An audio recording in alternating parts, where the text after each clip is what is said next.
आज का हमारा वीडियो बेहद ही खास है। ये कोई ऐसा वैसा वीडियो नहीं, बल्कि ये वीडियो उस भविष्यवाणी पे है जिसने आज से 100, 200 या 300 साल पहले नहीं बल्कि 600 साल पहले ही कोरोना वायरस की महामारी के बारे में दुनिया को बता दिया था। 1 जनवरी 2024 में आए जापान के अर्थक्वेक के बारे में बता चुका था और सबसे इम्पोर्टेंट थर्ड वर्ल्ड वॉर यानी आने वाले तीसरे विश्व युद्ध की भविष्यवाणी भी कर चुका है। अब तक तो आप समझ गए होंगे हम किसकी बात कर रहे हैं। हम बात कर रहे हैं हिंदू ग्रंथ पुराण में सबसे शक्तिशाली और सबसे रहस्यमय पुराण भविष्यमालिका पुराण की। इस पुराण को इतना रहस्यमय क्यों कहा जाता है और क्यों ये आजकल इतना चर्चा का विषय बना है, ये आपको आगे वीडियो में पता चलेगा।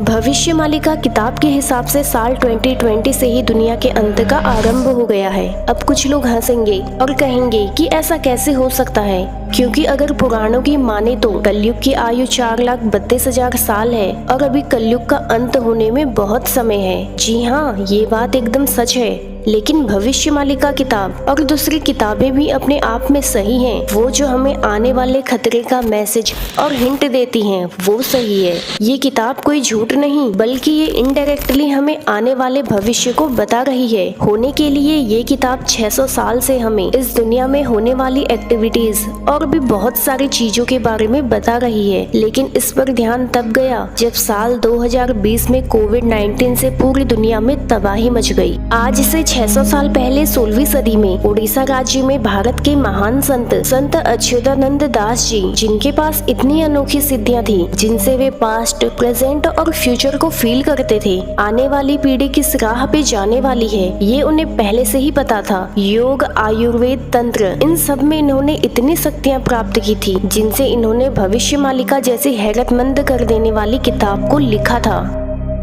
इस किताब में आपको हमेशा जगन्नाथ जी की तस्वीर देखने को मिलेगी, क्योंकि ये किताब जगन्नाथ टेम्पल के एक रहस्य से जुड़ी हुई है। दरअसल भविष्यमालिका का मानना है कि जगन्नाथ टेम्पल ही हमें आने वाले भविष्य का संकेत देता है। आपको बता दें कि इस किताब को पीपल के पत्तों पे लिखा गया था। तो आखिर क्या कहती है भविष्यमालिका, आइए जानते हैं। भविष्यमालिका में लिखा गया था कि जगन्नाथपुरी के पास जो पूजनीय बरगद का पेड़ है जिसका नाम कल्पबात है, तो जब ये किसी कारण से उखड़ जाएगा, क्योंकि ये जो पेड़ है स्वयं ईश्वर के रूप में है, तो ये संकेत होगा कि कलयुग का अंत नजदीक है। और किसी भी कारण से यदि ये पेड़ टूट गया या उखड़ गया तो ऐसी महामारी दुनिया में आएगी जिससे लाखों लोग मारे जाएंगे। और साल 2019 में उड़ीसा में साइक्लोन आया जिससे वो 600 साल पुराना बरगद का पेड़ टूट गया। और इस घटना के 6 महीने बाद ही सच में कोविड-19 की एक ऐसी महामारी दुनिया में आई जिसने लाखों लोगों की जान ले ली।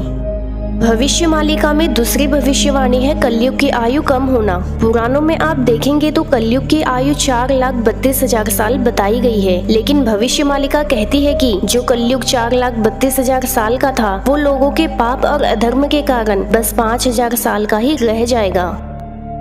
तीसरी भविष्यवाणी की गई है कलयुग के अंत की। भविष्यमालिका के हिसाब से ऐसी कोई भी चीज होगी जो हमें कलयुग के अंत का हिंट देगी, जिसमें एक संकेत जगन्नाथ धाम में लगे झंडे से भी है। दरअसल इस किताब में लिखा गया है कि जिस दिन गलती से भी जगन्नाथ मंदिर में लगे झंडे में आग लगेगी तो समझ लेना कि कलयुग का अंत होना तय है।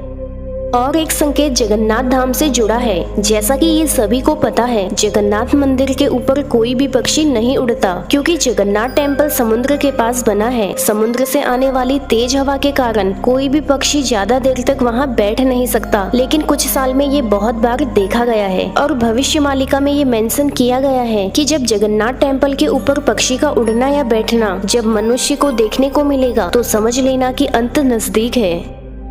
भविष्यमालिका कहती है कि अब तीसरा विश्व युद्ध होगा जो साल 2024 के बाद कभी भी हो सकता है। और साल 2024 के बाद धरती का सैटेलाइट और इंटरनेट सिस्टम काम करना बंद कर देगा और ये दुनिया पूरी तरह से ब्लैकआउट हो जाएगी। बात करें तीसरे विश्व युद्ध की, इसमें ऐसी तबाही होगी जो हजारों साल से कभी किसी ने नहीं देखी होगी, जिसमें ये भी कहा गया है कि बहुत सारे देश मिलकर भारत पे अटैक करेंगे, जिसमें अपने भारत की जीत होगी। लेकिन तीसरा विश्व युद्ध और सैटेलाइट सिस्टम का बंद होना, इस बात का अभी कोई प्रूफ नहीं मिला है, क्योंकि 600 साल पहले सैटेलाइट, इंटरनेट ये सारे वर्ड नहीं बने थे और आज के हिसाब से उस समय देशों के नाम भी अलग थे और कई सारे देश एक ही थे, इसीलिए इन बातों का अभी कोई सबूत नहीं मिला है। लेकिन भविष्यवाणिका में जो बात कही गई है उसमें 3 बड़े भूकंप की बात लिखी गई है जो साल 2020 के बाद कभी भी आ सकते हैं, जिसमें लिखा गया है कि सबसे बड़ा अर्थक्वेक इतना बड़ा और खतरनाक होगा कि पहाड़ नदियां बन जाएंगी और नदियां पहाड़, जिसमें पूरी दुनिया तहस नहस हो जाएगी।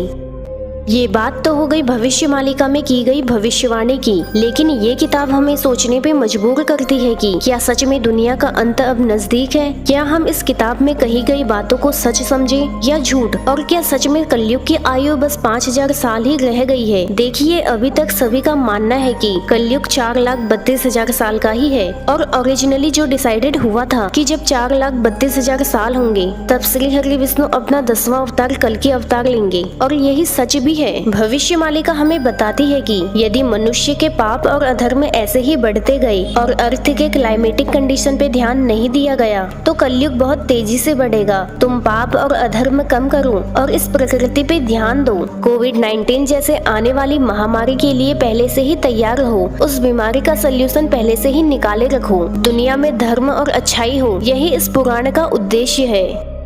संत अच्युतानंद दास जी को ये पहले से ही पता था कि आने वाली पीढ़ी किस राह पे जाने वाली है। दुनिया में पाप कितनी तेजी से बढ़ेंगे ये उन्हें पहले से ही आभास था, इसीलिए वो दुनिया को बता रहे हैं कि आपस में लड़ने से दुनिया का अच्छा खासा भाग भी टूट जाएगा। मनुष्य प्रकृति के साथ छेड़छाड़ न करें, क्योंकि भूकंप, सुनामी, मौसम चेंज ये सब कुछ मनुष्य की हरकतों की वजह से ही हो रहा है। और यही कारण है कि क्लाइमेट चेंज को लेकर बहुत सारे देश मीटिंग्स कर रहे हैं। धरती के सीजन डिसेबल होने के चलते धरती का बर्फ गलने लगता है और समुद्र का वाटर वेग बढ़ता है, और इन्हीं सब की वजह से सुनामी और भूकंप जैसी आपदाएं आती हैं। अगर हम ये सब ना करें तो कुछ हद तक हम इन आपदाओं को रोक सकते हैं। रही बात कलयुग के अंत की, तो अभी उसका बहुत समय है और कलयुग के अंत तक गंगा, यमुना, सरस्वती तीनों ही नदियाँ सूख चुकी होंगी। अभी के समय में सरस्वती नदी लगभग सूख चुकी है, यमुना नदी बहुत बेकार हालत में है, बस एक गंगा नदी है जो अभी थोड़ा ठीक है। लेकिन कलयुग के अंत तक जब ये तीनों नदियां सूख जाएंगी तब श्री हरि विष्णु अपना कल्कि अवतार लेंगे और तब वे कलयुग का अंत करेंगे। पर कुछ लोग भविष्यवाणिका के अर्थ को गलत समझते हैं। उन्हें लगता है कि दुनिया अब खत्म होने वाली है, पर ऐसा नहीं है। दुनिया अभी से खत्म नहीं होगी। भविष्यवाणिका हमें बस संकेत देती है, इसीलिए किसी भी बात का मतलब गहराई से समझो। और संत अच्युतानंद दास जी ने भविष्यवाणिका ही नहीं और भी बहुत सारी किताबें अलग अलग विषयों पर दी हैं, पर सबसे ज्यादा उनका विषय भगवान ही रहा है। वो मानते हैं कि इस दुनिया में जितनी भी शक्तियां हैं वो सब एक ही है और वो है शून्य। सब कुछ शून्य से ही आता है और शून्य पर ही जाता है।